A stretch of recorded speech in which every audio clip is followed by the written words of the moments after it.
Halo pemirsa JBR TV dari Sabang sampai Merauke, dari Miangas hingga Pulau Rote. Bertemu kembali dengan saya Ladiandri Arfiani dalam laporan khusus 1 dekade Presiden Joko Widodo.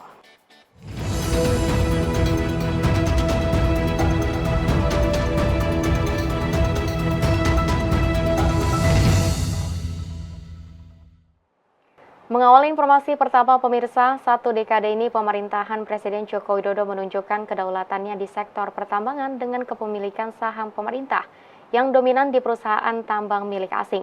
Tidak hanya itu, pemerintah juga berhasil membuat para perusahaan tambang membuat fasilitas pemurnian atau smelter untuk mendorong nilai tambah hasil tambang Indonesia.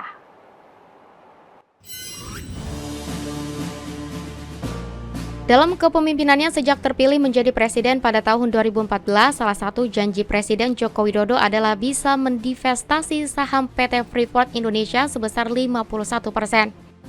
Artinya dengan kepemilikan saham mayoritas Indonesia bisa menjadi penguasa resmi di tambang emas tembaga yang ada di timur negeri.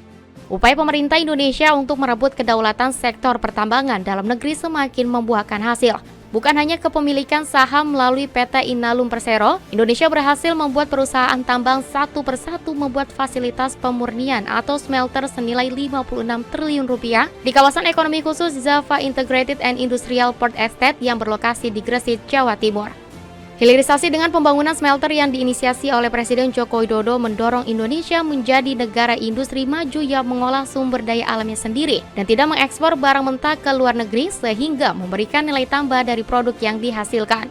Hilirisasi ini pun diatur dalam Keputusan Menteri SDM nomor 69 tahun 2024 dan Permendak nomor 10 tahun 2024 yang melarang ekspor konsentrat tembaga dan mineral strategis lain yang dimulai pada 1 Januari 2025. Menteri Koordinator Bidang Perekonomian Erlangga Hartarto menyebut smelter PT Freeport Indonesia tidak hanya akan memberikan manfaat bagi perusahaan konstruksi dalam negeri, tapi juga akan menciptakan efek berganda kepada masyarakat di Kabupaten Gresik. Ini yang pertama, integrasi tambang sampai dengan produk akhir. Dan dengan integrasi ini, maka produksi emas nanti yang 50 ton bayar royalti, Pak Tony. Karena ini terintegrasi dari tambang sampai ke hilir. Demikian pula untuk perak juga bayar royalti. Jadi tentu banyak pendapatan yang didapatkan pemerintah. Tidak berhenti sampai di pembangunan smelter, Presiden Joko Widodo juga meminta menteri yang kini menjabat sebagai Menteri Perindustrian Bahlil Lahadalia untuk mempercepat negosiasi penambahan 10% saham pemerintah di PT Freeport Indonesia.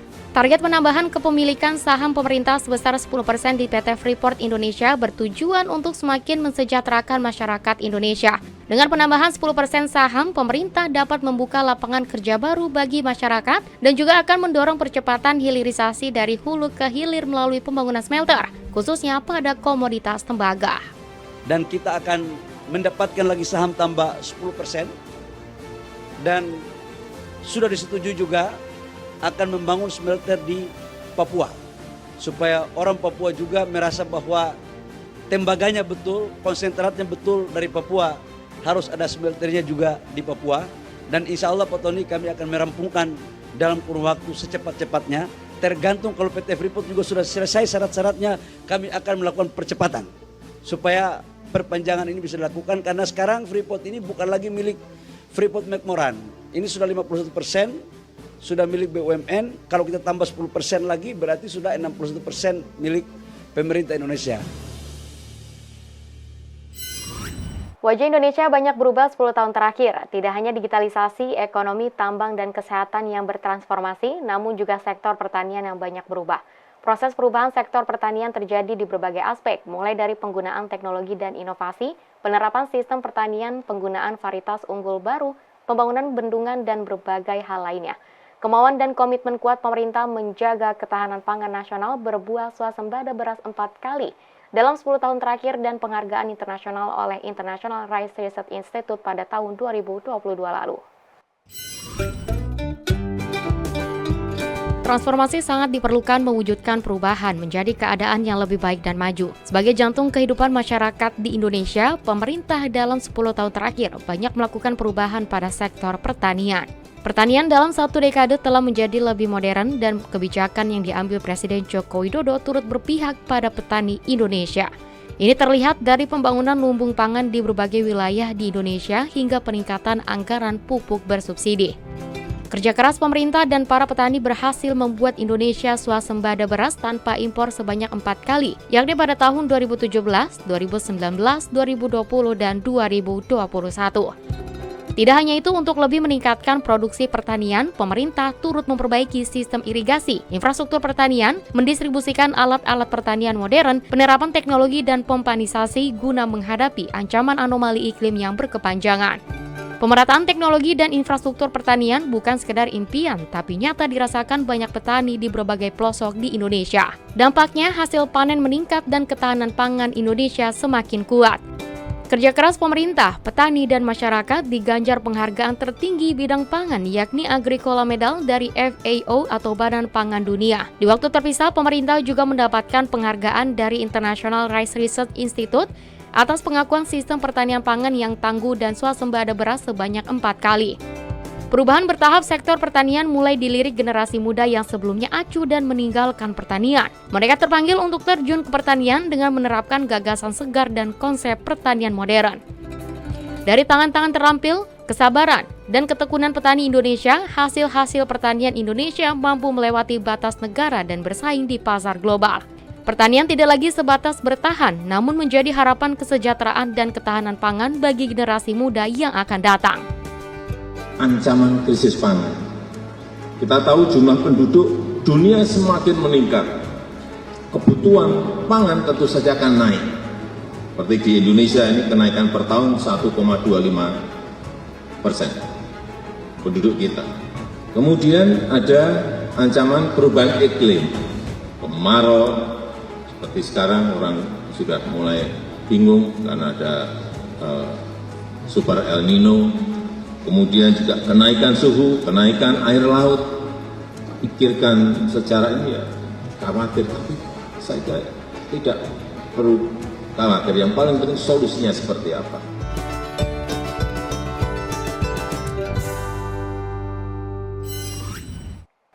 Informasi lainnya, pemirsa, pembangunan infrastruktur era Presiden Joko Widodo bukan hanya jalanan dan bendungan saja, namun juga pembangunan pos lintas batas negara.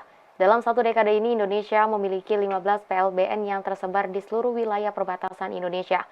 PLT Deputi Pengelolaan Batas Negara Wilayah Laut dan Udara BNPB, Siti Metrianda akuan keberadaan PLBN tidak sebatas pengawasan dan memperkuat keamanan wilayah perbatasan, namun juga memberikan dampak ekonomi bagi masyarakat perbatasan.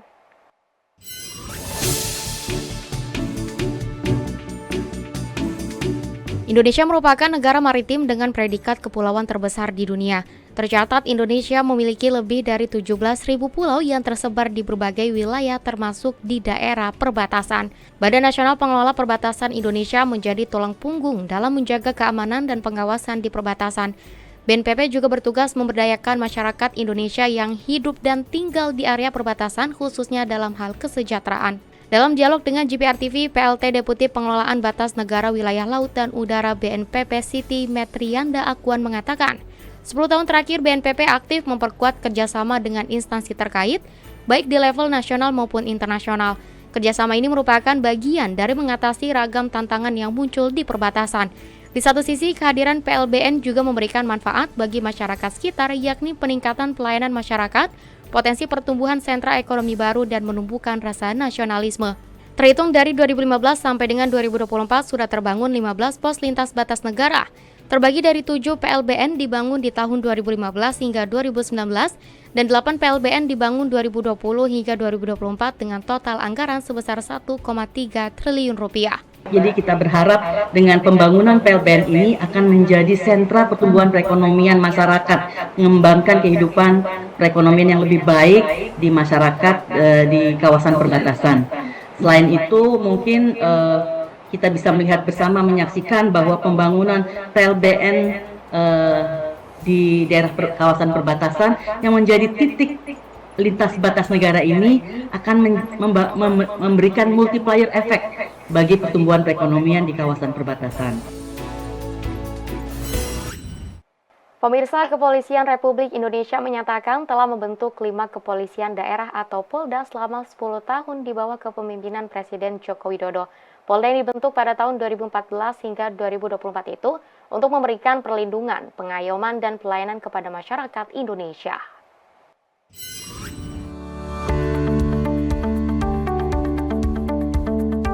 Kepala Biro Penerangan Masyarakat Divisi Humas Polri Brigjen Truno Yudo Wisnu Andiko menyebut, Polri telah membentuk 5 kepolisian daerah atau Polda selama 10 tahun di bawah kepemimpinan Presiden Joko Widodo. 5 Polda yang terbentuk mulai 2014 hingga 2024 yakni Polda Papua Barat tahun 2014, Polda Sulawesi Barat tahun 2016, Polda Kalimantan Utara tahun 2018, Polda Papua Tengah tahun 2024, dan Polda Papua Barat Daya tahun 2024.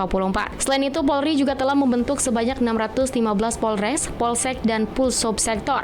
Kehadiran kantor kepolisian itu untuk memberikan perlindungan, pengayoman, dan pelayanan kepada masyarakat Indonesia. Brigjen Pol Truno Yudo menyebutkan bahwa pembentukan Polda baru pada tahun 2024 akan dilaksanakan serempak di 4 daerah otonomi baru, yaitu di Papua Tengah, Papua Selatan, Papua Pegunungan, dan Papua Barat Daya. Akan tetapi baru 2 provinsi yang mendapatkan surat keputusan pembentukan Polda, yaitu Papua Barat Daya dan Papua Tengah. Informasi lainnya pemirsa, Kementerian Perhubungan berhasil meningkatkan program angkutan laut yang muatannya mengalami kenaikan secara signifikan selama 10 tahun terakhir di bawah kepemimpinan Presiden Joko Widodo. Hal ini dibuktikan dengan kenaikan dari berbagai sektor, mulai dari tol laut, kapal perintis, hingga angkutan perairan di pelabuhan yang menyasar di beberapa wilayah Indonesia.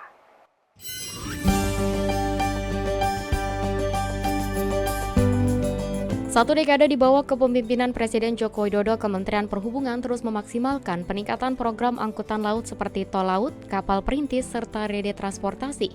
Terus ditingkatkan yang dalam 10 tahun terakhir muatannya naik secara signifikan. Direktur Jenderal Perhubungan Laut Kementerian Perhubungan Antoni Arief Priadi dalam konferensi pers kinerja sektor transportasi 10 tahun pemerintahan Presiden Joko Widodo mengatakan, pada tahun 2015 total muatan pelabuhan singgah dari 30 ton dengan 88 20 equivalent unit menjadi 851,7 ton dengan 25.556 20 equivalent unit pada tahun 2024. Diikuti dengan tol laut yang mengalami kenaikan dari 11 pelabuhan pada tahun 2015 menjadi 109 pelabuhan pada tahun 2024. Kapal dan trayek pun mengalami kenaikan dari 3 kapal pada tahun 2015 menjadi 37 kapal pada tahun 2024. Serta 3 trayek pada tahun 2015 menjadi 39 trayek pada tahun 2024. Kemudian untuk angkutan laut perintis mengalami peningkatan trayek dari 86 trayek pada tahun 2015 menjadi 107 trayek 2024 dengan persebaran 12 trayek di Indonesia Barat, 41 trayek di Indonesia Tengah, serta 54 trayek di Indonesia Timur.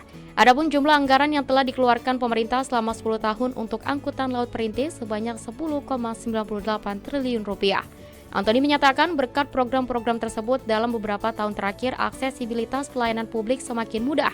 Konektivitas antar pulau yang belum terlayani transportasi laut komersial mengalami peningkatan, distribusi barang semakin lancar, integrasi nasional semakin kuat, serta pertumbuhan ekonomi lokal, pendapatan masyarakat, lapangan kerja, dan jumlah wisatawan semakin meningkat. Nah, dengan adanya tol laut ini, daerah 3TP ini berdampak betul mendapatkan manfaat. Tidak hanya mutlak masalah disparitas harga, tetapi daerah 3TP yang jarang dikunjungi itu akhirnya mendapatkan manfaat dari sisi ideologi, politik, sosial budaya, ekonomi, pertahanan, keamanan. Dan tentu beberapa kali Pak Menteri menyampaikan bahwa transportasi itu menjadikan kita itu tidak berjarak lagi. Nah itu yang tol laut Mbak. Capaiannya luar biasa Mbak, yang dari dulunya cuma 3 kapal. Kemudian Pak Jokowi program untuk tol laut itu kita membangun sampai 30 kapal ya. Detail di sini ya Pak ya, iya, bisa dilihat ya. Nah, kemudian hari ini kita ada 39 kapal dan semua daerah 3TP itu sudah alhamdulillah bisa kita layani. Pemirsa, kami akan kembali dengan beragam informasi lainnya. Tetaplah bersama kami dalam Kominfo Newsroom.